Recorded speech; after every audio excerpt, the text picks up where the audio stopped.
Hello, good morning, जोहार। मैं संजय और आप देख रहे हैं न्यूज़ झारखंड। चलिए जानते हैं आज के मुख्य 25 बड़ी खबरों को। अपनी मांगों के समर्थन में होमगार्ड जवानों ने दिया धरना। आज मुख्यमंत्री सचिवालय में होगी बातचीत। अपनी मांगों के समर्थन में आक्रोश मार्च में शामिल होने झारखंड के अलग अलग जिलों से आए होमगार्ड जवानों का जुटान रांची के मोरहाबादी मैदान में सोमवार को हुआ। यहां से पैदल मार्च करते हुए होमगार्ड जवान राजभवन के सामने धरना प्रदर्शन किया। इस दौरान झारखंड होमगार्ड वेलफेयर एसोसिएशन के 5 प्रतिनिधि मंडल को आज मंगलवार की सुबह 10 बजे बातचीत के लिए बुलाया है। होमगार्ड जवानों का कहना है कि सत्ता में आने से पहले कई सरकारों ने होमगार्ड जवानों की नौकरी स्थायी करने की घोषणा की थी, लेकिन 23 साल बीत जाने के बाद भी सरकार ने इस दिशा में कोई पहल नहीं की है। आपको बता दें कि होमगार्ड जवान अपनी 4 मांगों को लेकर सोमवार को राजभवन के सामने धरना प्रदर्शन किया। इसके तहत समान काम का समान वेतन, स्वयंसेवी एक्ट में संशोधन, कर्मचारी भविष्य निधि का लाभ और सेवानिवृत्त होने पर एक मुश्त राशि का भुगतान मुख्य है। अपनी मांगों के समर्थन में धरना प्रदर्शन कर रहे जवानों का कहना है कि बिहार सरकार की तर्ज पर झारखंड सरकार भी होमगार्ड जवानों को तमाम सुविधाओं का लाभ दे। वहीं पैदल मार्च करते हुए होमगार्ड जवानों का ही नारा था कि एक ही वर्दी के साथ 2 तरह का व्यवहार नहीं चलेगा। होमगार्ड जवान कहते हैं कि झारखंड सरकार झारखंड हाईकोर्ट के समान काम का समान वेतन के आदेश को भी नहीं मान रही है। ये नहीं चलेगा। अगर आज सरकार इस आक्रोश मार्च के बाद भी नहीं जागती है तो आगामी दिनों में होमगार्ड जवान आंदोलन को तेज करने को विवश होंगे। झारखंड में मौसम ने ली करवट। धूल भरी आंधी के बाद झमाझम बारिश, गर्मी से मिली राहत। मई के 14 दिन तक भीषण गर्मी और आसमान से अंगारे बरसने के बाद सोमवार से मौसम ने रंग बदल लिया। सुबह से धूप छांव की आंख मिचौली जारी रहने के बाद एकाएक धूल भरी आंधी ने दिन में ही रात जैसा माहौल बना दिया।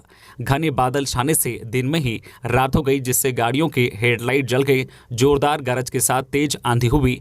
आंधी के कारण शहर में जगह जगह छोटे पेड़ और उनकी डालियां टूट कर गिर गई। कुछ देर के लिए झमाझम बारिश भी हुई। मौसम के रंग बदलने से रांची शहर समेत झारखंड वासियों को भीषण गर्मी से राहत मिल गई है। इधर रांची के साथ साथ धनबाद, बोकारो, गिरिडीह, देवघर, पाकुड़, रामगढ़, पश्चिमी सिंहभूम समेत राज्य के कई हिस्सों में गरज के साथ आंधी बारिश हुई है। इसके अलावा आंधी बारिश होने से कई जगहों पर पेड़ की डालियां टूट गई है और कई जिलों में वज्रपात की घटना भी हुई है। हालांकि मौसम में आए अचानक बदलाव का कारण अभी स्पष्ट नहीं किया गया है। दूसरी ओर monsoon expert doctor SP Yadav का कहना है कि पश्चिमी विक्षोभ के प्रभाव से बोकारो जिले के दक्षिणी हिस्से से लो प्रेशर बन गया है। बोकारो में बने लो प्रेशर की वजह से गर्जन के साथ तेज आंधी बारिश हो रही है। मौसम विभाग ने जारी अपडेट में बताया है कि पूरे हफ्ते मौसम का मिजाज बदल सकता है। वहीं आज 16 मई को राज्य के उत्तर पूर्वी, पश्चिमी और निकटवर्ती भागों में कहीं कहीं हल्की वर्षा हो सकती है। वहीं 17 को भी राज्य के कई हिस्सों में गरज के साथ बारिश की संभावना है। वहीं 21 मई तक थम थम कर जो है मौसम के रंग बदलने के आसार हैं। कर्नाटक में कांग्रेस की जीत पर सीएम हेमंत सोरेन ने मल्लिकार्जुन खड़गे को दी बधाई। मुख्यमंत्री हेमंत सोरेन ने सोमवार को नई दिल्ली में कांग्रेस अध्यक्ष मल्लिकार्जुन खड़गे से मुलाकात कर उन्हें कर्नाटक विधानसभा चुनाव में कांग्रेस पार्टी की जीत पर बधाई दी। मुलाकात के दौरान वर्तमान एवं भविष्य की राजनीतिक परिदृश्यों पर भी चर्चा की गई। झारखंड के 80 उत्कृष्ट विद्यालयों में नामांकन की तारीख बढ़ी। मुख्यमंत्री हेमंत सोरेन के आदेश के बाद राज्य के 80 उत्कृष्ट विद्यालयों में शैक्षणिक वर्ष 2023-24 के लिए नामांकन की तारीख 25 मई 2023 तक बढ़ा दी गई है। इससे पहले 2 से 15 मई 2023 तक ही निर्धारित थी। अब नामांकन प्रापत्र की स्क्रूटनी 26 और 27 मई तक की जाएगी। वहीं नामांकन के लिए चयन परीक्षा का आयोजन 30 मई तक होगा। 7 जून को मेरिट लिस्ट का प्रकाशन और 12 जून तक मेरिट लिस्ट के अनुरूप छात्रों का एडमिशन होगा। 80 उत्कृष्ट विद्यालयों में एडमिशन के लिए राज्य भर से हजारों आवेदन प्राप्त हुए हैं। विस्तृत दिशा निर्देशों को जेईपीसी के वेबसाइट पर अपलोड किया गया है, जिसे jeepc.jharkhand.gov.in पर देखा जा सकता है तथा जहां से अभ्यर्थी नामांकन के लिए दिशा निर्देश एवं नामांकन फॉर्म भी डाउनलोड कर सकते हैं। पश्चिमी सिंहभूम के विभिन्न क्षेत्रों में नक्सली बंदी का दिखा असर। नक्सलियों द्वारा सोमवार को 24 घंटे की बंदी को लेकर पश्चिमी सिंहभूम के विभिन्न क्षेत्रों में इसका असर देखा गया। चक्रधरपुर छोड़ अनुमंडल के बंदगांव, सोनवा, गोइलकेरा, मनोहरपुर, गुदड़ी एवं आनंदपुर प्रखंड में बंदी का व्यापक असर देखने को मिला। चक्रधरपुर से लंबी दूरी की बसें नहीं चली। अनुमंडल में सुरक्षा व्यवस्था को लेकर पुलिसिया गश्ती तेज रही। जिला पुलिस एवं सीआरपीएफ समेत अन्य कंपनियों के जवान मुस्तैद रहे। जिला पुलिस व सीआरपीएफ के जवान द्वारा फ्लैग मार्च कर बंदी को असफल करने का प्रयास भी किया गया। झारखंड में बदला मौसम का मिजाज, बारिश के साथ वज्रपात से 10 साल के बच्चे की मौत, सदमे में बड़ी बहन। झारखंड में सोमवार को मौसम का मिजाज बदला।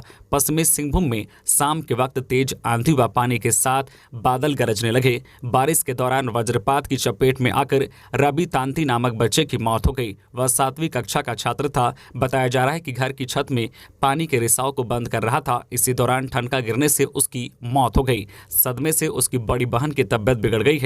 अस्पताल में उसे एडमिट कराया गया है। इधर हादसे से परिजनों का रो रो कर बुरा हाल है। पश्चिमी सिंहभूम जिले के तांतनगर ओपी अंतर्गत गति आदिर गांव में वज्रपात की चपेट में आने से एक 10 वर्षीय बच्चे की मौत हो गई। घटना सोमवार शाम करीब 4 बजे की है। हादसे के बाद परिजनों ने आनन फानन में बच्चे को सामुदायिक स्वास्थ्य केंद्र तांतनगर लाया, जहां चिकित्सकों ने जांच करने के बाद उसे मृत घोषित कर दिया। मृतक का नाम रवि तांती उर्फ टोनी था। गति आदिर निवासी छपीकर दास तांती का पुत्र था। बच्चे की मौत से परिजनों का रो रो कर बुरा हाल है। डॉक्टर कर्मा उरांव के निधन पर सीएम हेमंत सोरेन ने जताया शोक, डीसी ने दी श्रद्धांजलि। मुख्यमंत्री हेमंत सोरेन की ओर से रांची डीसी राहुल कुमार सिन्हा एवं एसएसपी किशोर कौशल ने डॉक्टर कर्मा उरांव के न्यू मोरहाबादी आवास पहुंचकर उनके पार्थिव शरीर पर पुष्प अर्पित कर उन्हें श्रद्धांजलि दी। मालूम हो कि मुख्यमंत्री हेमंत सोरेन दिल्ली प्रवास पर हैं। डॉक्टर उरांव के निधन की दुखद खबर सुनते ही मुख्यमंत्री ने गहरी शोक संवेदना व्यक्त की थी। मुख्यमंत्री ने शोक संवेदना में कहा कि महान शिक्षाविद तथा आदिवासी उत्थान के प्रति हमेशा सजग रहने और चिंतन करने वाले डॉक्टर कर्मा उरांव जी के निधन का दुखद समाचार मिला।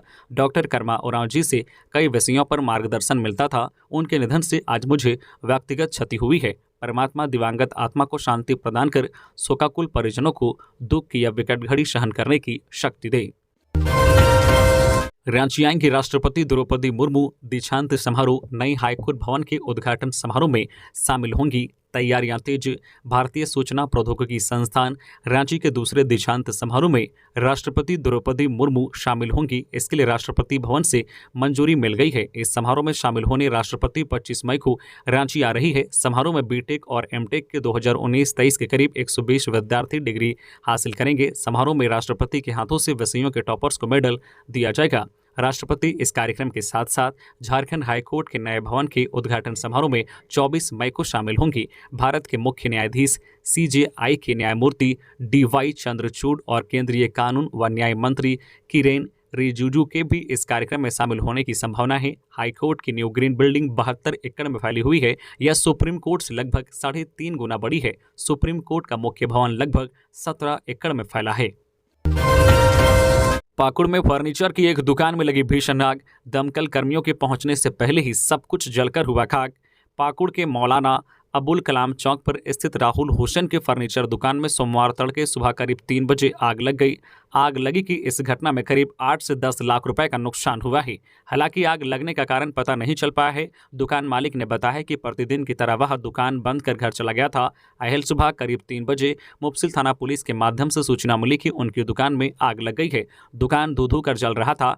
इसकी सूचना अग्निशमन विभाग को दी गई। दमकल कर्मियों के मौके पर पहुंचने के पहले ही पूरी दुकान जलकर राख हो गई। रात होने के कारण लोग घर पर सो रहे थे, इसलिए ग्रामीणों का सहयोग नहीं मिल सका। दुकान मालिक ने बताया है कि आग लगने का कारण पता नहीं चल पाया है। आग लगी में दुकान में रखा 10 पीस दरवाजा, 12 पीस खिड़की, एक सेट डाइनिंग, 2 पलंग, प्लाई सहित फर्नीचर मशीन, जनरेटर जल गया। 8 से 10 लाख रुपए का नुकसान का आकलन किया जा रहा है। मालिक ने बताया कि उन लोगों से किसी की दुश्मनी नहीं है। राज्यपाल से मिले राज्य खाद्य आयोग के अध्यक्ष और सदस्य। जून में साहिबगंज जिले के बोरियो प्रखंड जाएंगे गवर्नर। मुखिया संवाद में लेंगे हिस्सा। राज्यपाल सीपी राधाकृष्णन जून महीने में साहिबगंज जिले का दौरा करेंगे। वे यहां के बोरियो प्रखंड में आयोजित होने जा रहे मुखिया संवाद, सुनवाई और जन सुनवाई जैसे कार्यक्रम में शामिल होंगे। उन्होंने अपने प्रधान सचिव नितिन मदन कुलकर्णी को इसके लिए निर्देशित किया है। दरअसल सोमवार को झारखंड राज्य खाद्य आयोग के अध्यक्ष हिमांशु शेखर चौधरी एवं आयोग की सदस्य सबनम परवीन ने राजभवन में उनसे मुलाकात की, जहां उन्होंने आयोग द्वारा अब तक पलामू, धनबाद, बोकारो, लोहरदगा, गुमला, सिमडेगा, जामताड़ा, दुमका एवं गोड्डा में कराए जा रहे मुखिया संवाद, सुनवाई, जन सुनवाई एवं स्थल निरीक्षण कार्यों की सराहना की। उन्होंने आयोग द्वारा शुरू मुखिया संवाद कार्यक्रम में खुद उपस्थित होकर वस्तु स्थिति की जानकारी प्राप्त करने की इच्छा जताई, जिसके बाद साहिबगंज का कार्यक्रम तय किया जा रहा है। जमशेदपुर के गोलमुरी में पेड़ गिरने से एक फल दुकानदार की मौत। सोमवार की दोपहर अचानक आई तेज आंधी बारिश के कारण कई पेड़ और टहनियां टूटकर नीचे गिरी। गोलमुरी स्थित एबीएम कॉलेज के समीप एक पेड़ गिरने से फल दुकानदार 60 वर्षीय राजेंद्र सिंह की मौत हो गई। बताया गया है कि हर दिन की तरह सोमवार को भी राजेंद्र सिंह कॉलेज गेट के सामने फल का ठेला लगाए थे। बारिश शुरू होते ही कई लोग पानी से बचने के लिए इधर उधर भागने लगे। इसी दौरान पीपल का विशाल पेड़ टूट कर गिरा, जिसकी चपेट में आने से राजेंद्र सिंह की मौके पर ही मौत हो गई। राजेंद्र सिंह हिंदू बस्ती गोलमुरी के रहने वाले थे। 5 साल पहले ही पत्नी का निधन हो गया था। गांजा कारोबार के खिलाफ बड़ी कार्रवाई। पुलिस ने मामले में गांजा के साथ 2 व्यक्तियों को किया गिरफ्तार। बड़ी खबर देवघर से, जहां नशा कारोबार के खिलाफ देवघर पुलिस का अभियान लगातार जारी है। इसी कड़ी में सोमवार को पुलिस ने गुप्त सूचना पर नगर थाना क्षेत्र के बिलासी स्थित चकाचक मंदिर के पास गांजा कारोबार करने वाले 2 लोगों को गिरफ्तार कर लिया है। पुलिस ने इनके पास से 1.5 किलो गांजा और मोबाइल बरामद किया है। मामले की पूरी जानकारी देते हुए सदर एसडीपीओ पवन कुमार ने बताया कि ये लोग बिहार से गांजा लाकर जिला के विभिन्न क्षेत्रों में सप्लाई करते थे। इन्होंने बताया है कि ये लोग जिला के युवा पीढ़ी को नशा का लत लगवाते थे। गिरफ्तार दोनों आरोपी में से एक का इसी तरह के मामले में आपराधिक इतिहास है। गिरफ्तार अजय मंडल सारवा का, जबकि मुन्ना मंडल खागा थाना क्षेत्र का रहने वाला है। लेकिन देवघर पुलिस हर हाल में जिला को नशा मुक्त बनाने के लिए दृढ़ संकल्पित है और इसी के तहत लगातार अभियान चलाया जा रहा है। सिमडेगा में पैसे नहीं देने पर बेटे ने मां को पीट पीट कर मार डाला। बानो थाना क्षेत्र की बांकी पंचायत स्थित पाडो गांव में एक बेटे ने अपनी 60 वर्षीय वृद्ध मां कलावती देवी की पीट पीट कर मार डाला। घटना की जानकारी मिलते ही पुलिस ने आरोपी बेटे विनोद कुमार सिंह को गिरफ्तार किया। वहीं मृतक के शव को कब्जे में लेकर पोस्टमार्टम के लिए सिमडेगा सदर अस्पताल भेज दिया। पुलिस ने बताया है कि बेटा विनोद कुमार सिंह अपनी मां से पैसे मांग रहा था। नहीं देने पर उसने मां की पिटाई शुरू कर दी, जिससे वह बेहोश हो गई। घटना को अंजाम देने के बाद विनोद फरार हो गया। कुछ देर बाद उसका बड़ा बेटा जब घर आया तो मां को बेहोश पाया। इसके बाद आनन फानन में उसे अस्पताल ले जाया जा रहा था, लेकिन रास्ते में ही कलावती ने दम तोड़ दिया। ऋत्विक कंपनी के प्रोजेक्ट कोऑर्डिनेटर की हत्या के बाद प्रशासन अलर्ट। ऋत्विक कंपनी के प्रोजेक्ट कोऑर्डिनेटर शरद कुमार की हत्या के बाद प्रशासन अलर्ट है। इसी क्रम में हजारीबाग के उपायुक्त नैन्सी साहे और पुलिस अधीक्षक मनोज रतन चौधरी की अध्यक्षता में सोमवार को हजारीबाग जिले में संचालित विभिन्न कंपनियों के परियोजना से संबंधित अधिकारियों की सुरक्षा की बाबत अपनाई जाने वाली सावधानियों को लेकर विस्तार से चर्चा हुई। पुलिस अधीक्षक ने कुछ दिन पूर्व केरेडारी खनन परियोजना के एक अधिकारी की हत्या पर दुख व्यक्त करते हुए इसे दुर्भाग्यपूर्ण बताया। जिला प्रशासन की ओर से इस घटना को दुखद बताया है। एसपी ने आगे हर परियोजना के सुगम संचालन पर बेहतर माहौल बनाने पर जोर देते हुए हर संभव सहायता देने की बात कही। पुलिस अधीक्षक ने सभी कंपनियों के अधिकारियों से कहा है कि केरेडारी की घटना के बाद उपद्रवियों की ओर से धमकी और पैसे मांगने की घटना की सूचना प्राप्त हो रही है। ऐसे में घबराए बगैर हर सूचना को स्थानीय पुलिस और जिला प्रशासन को जानकारी में दें। लोगों में भय व्यक्त करने की मानसा पर पुलिस सख्त कार्रवाई करेगी। सभी परियोजनाएं राष्ट्रीय स्तर पर संचालित हो रही है। इसके संचालन में प्रशासन को विशेष सतर्कता के साथ कार्य करना है। साइबर अपराध पर लगे लगाम, इसलिए पुलिसकर्मियों को दी जा रही है 5 दिनों की special training. DGP Ajay Kumar Singh सोमवार को रांची के होटवार स्थित पुलिस अनुसंधान प्रशिक्षण विद्यालय में बतौर मुख्य अतिथि पहुंचे थे। इस दौरान डीजीपी ने कहा कि आपराधिक घटनाओं के साथ साथ साइबर क्राइम को रोकना बेहद जरूरी है। अब साइबर क्राइम के जरिए व्हाट्सएप कॉल कर रंगदारी मांगी जा रही है। वर्तमान में झारखंड में 6 साइबर थाने के सहयोग से साइबर अपराधियों पर अंकुश लगाया जा रहा है, लेकिन अगर सरकार 6 और साइबर थाने खोल दे तो साइबर अपराध पर लगाम लगाने की संभावना बढ़ जाएगी। दरअसल साइबर अपराध की रोकथाम और केस के बेहतर अनुसंधान के लिए पुलिस अफसरों को ट्रेनिंग दी जा रही है। इसे लेकर झारखंड सीआईडी की ओर से भारतीय साइबर समन्वय केंद्र और उत्तराखंड पुलिस के सहयोग से 5 दिवसीय प्रशिक्षण कार्यक्रम का आयोजन किया गया है। झारखंड के नेतरहाट व पतरातू में योग एवं आयुष केंद्र खोलने का प्रस्ताव, 18 योजनाओं को मिली स्वीकृति। आयुष मंत्रालय के सचिव वैद्य राजेश कोटेचा की अध्यक्षता में झारखंड में वित्त वर्ष 2023-24 की वार्षिक कार्ययोजना की स्वीकृति को लेकर वीडियो कॉन्फ्रेंसिंग के माध्यम से बैठक हुई। इसमें अपर मुख्य सचिव अरुण कुमार सिंह ने झारखंड के नेतरहाट एवं पतरातू में योग एवं आयुष केंद्र खोलने का प्रस्ताव दिया।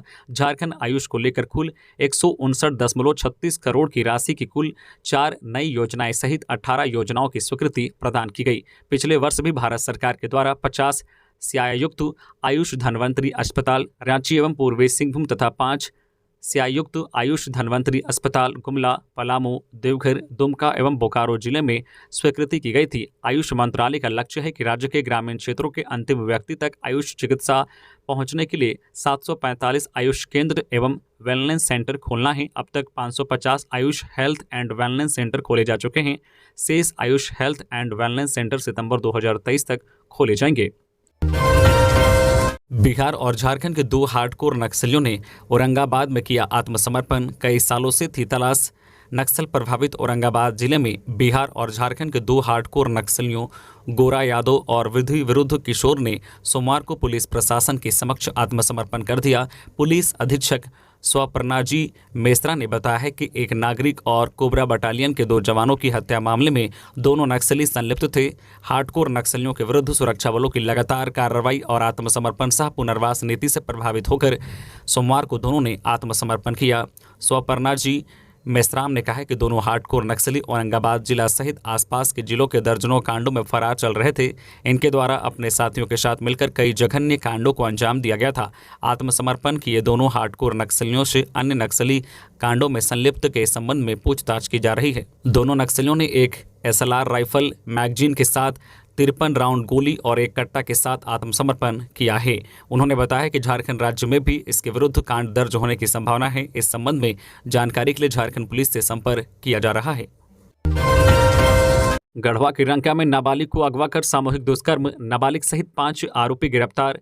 गढ़वा जिले के रंका थाना क्षेत्र में बाजार करने आई एक नाबालिग को अगवा कर सामूहिक दुष्कर्म करने का मामला सामने आया है। पीड़िता छत्तीसगढ़ की रहने वाली बताई जा रही है। जानकारी मिलते ही रामानुगंज थाने की पुलिस ने त्वरित कार्रवाई करते हुए एक नाबालिग सहित 5 युवकों को गिरफ्तार कर रंका थाने को सुपुर्द किया। गिरफ्तार सभी आरोपी जो है गोदरमाना के रहने वाले हैं। इस संबंध में रामानुगंज थाने की पुलिस ने बताया है कि नाबालिग रविवार की रात 11 बजे रामानुजगंज बाजार में अकेली घूमते हुए मिली। उसे थाना लाकर पूछताछ की गई। इस क्रम में पीड़िता ने घटना की पूरी जानकारी दी। इस पर पुलिस ने त्वरित कार्रवाई करते हुए रात में ही जो है गोदरमाना बाजार में रहने वाले 5 आरोपियों को गिरफ्तार कर लिया। वाहन की चपेट में आने से बेतला नेशनल पार्क के हिरन की मौत। पलामू टाइगर रिजर्व के बीच से होकर गुजरते हुए बेतला गारू मार्ग पर बक्सा मोड़ के समीप अज्ञात वाहन की चपेट में आने से एक हिरन की मौत हो गई है। घटना की सूचना मिलने पर वन विभाग की टीम वहां पहुंची और हिरन के शव को कब्जे में ले लिया गया। वही हिरन मारने वाले वाहन समेत आरोपी की तलाश जारी है। बेतला प्रक्षेत्र के वनपाल उमेश दुबे एवं संतोष कुमार सिंह ने बताया है कि पलामू टाइगर रिजर्व में सड़क मार्ग पर वाहनों को सावधानी के साथ चलाने का निर्देश दिया गया है। बावजूद कुछ लोग वाहन को तेज गति से चला रहे हैं। वैसे लोग को वन विभाग द्वारा चिन्हित किया जा रहा है। उन्होंने कहा है कि हिरन को मारने वाले वाहन चालक एवं वाहन मालिक के खिलाफ कार्रवाई होगी। पार्टी फंड में योगदान को लेकर गंभीर नहीं दिखते कांग्रेस के विधायक और मंत्री, बकाया भुगतान के लिए सभी को भेजी गई चिट्ठी। झारखंड कांग्रेस पार्टी फंड में विधायक, मंत्री और पदाधिकारी समय पर अपना योगदान नहीं करते हैं। लिहाजा अब PCC झारखंड को बकाया भुगतान के लिए पार्टी कोटे से चुनाव जीतकर विधायक और मंत्री बने नेताओं को पत्र लिखना पड़ रहा है। कांग्रेस विधायक दल के नेता और राज्य के ग्रामीण विकास मंत्री आलमगीर आलम ने माना है कि पार्टी फंड में बकाया भुगतान कर देने का पत्र उन्हें भी मिला है। झारखंड कांग्रेस कमेटी के विश्वसनीय सूत्रों से मिली जानकारी के अनुसार झारखंड कांग्रेस में हर विधायक को प्रति महीने 7,000 और पार्टी कोटे से बने मंत्रियों को 10,000 रुपये का योगदान करना जरूरी है। वही पार्टी के पदाधिकारियों के लिए हर माह 1885 रुपये का योगदान करना जरूरी है। लेकिन हैरत की बात यह है कि जिस पार्टी की वजह से आज कोई विधायक है तो कोई मंत्री उन्हें पार्टी फंड में योगदान की बात शायद याद ही नहीं रहता। यही वजह है कि झारखंड में 2/3 कांग्रेस के विधायकों ने लंबे दिनों से पार्टी फंड में अपना योगदान जमा नहीं किया है। कांग्रेस के प्रदेश कार्यालय में होने वाले खर्च जो है, स्टाफ के वेतन और अन्य जो है कार्यक्रमों के लिए बड़ी राशि की हर माह जरूरत होती है। ऐसे में कांग्रेस कोटे से मंत्री और विधायकों ने बड़े नेताओं को बकाया राशि जल्द भुगतान के लिए पत्र भेजा जा रहा है। नगर निकाय चुनाव केस, हाईकोर्ट ने सरकार और निगम से 4 सप्ताह में मांगा जवाब। अब 27 जून को होगी सुनवाई। राज्य में नगर निकायों का चुनाव जल्द कराने को लेकर झारखंड हाईकोर्ट में सोमवार को दायर याचिका पर सुनवाई हुई। हाईकोर्ट के न्यायाधीश जस्टिस राजेश शंकर की कोर्ट ने मामले में राज्य सरकार और नगर निगम से 4 सप्ताह में जवाब मांगा है। वही कोर्ट ने मामले की अगली सुनवाई के लिए 27 जून की तारीख तय की है। सुनवाई के दौरान कोर्ट ने निवर्तमान पार्षदों के कार्यकाल को विस्तार देने की मांग पर कोई आदेश पारित नहीं किया है। मामले में अपराधी ने रांची नगर निगम में प्रशासक नियुक्त करने के आदेश को भी चुनौती दी है। सुनवाई के दौरान अपराधी की ओर से अधिवक्ता विनोद सिंह ने पैरवी की। भोला पांडे गिरोह के 2 अपराधी गिरफ्तार, हथियार के साथ मिले 2 लाख कैश। रांची के पुंदागोपी क्षेत्र के लाजपत नगर स्थित एक मकान में रविवार को एटीएस की टीम ने छापेमारी की है। इस दौरान टीम ने भोला पांडे गिरोह से जुड़े 2 अपराधियों को गिरफ्तार किया है। गिरफ्तार अपराधियों में सुभाष कुमार सिंह उर्फ बाधा और इरफान उर्फ छोटू शामिल हैं, जिसके पास से एक पिस्टल, 9 एवं का एक मैगजीन, 50 जिंदा कारतूस, 2,40,000 cash, mobile phone, 2 pen drive और महत्वपूर्ण दस्तावेज बरामद किया है।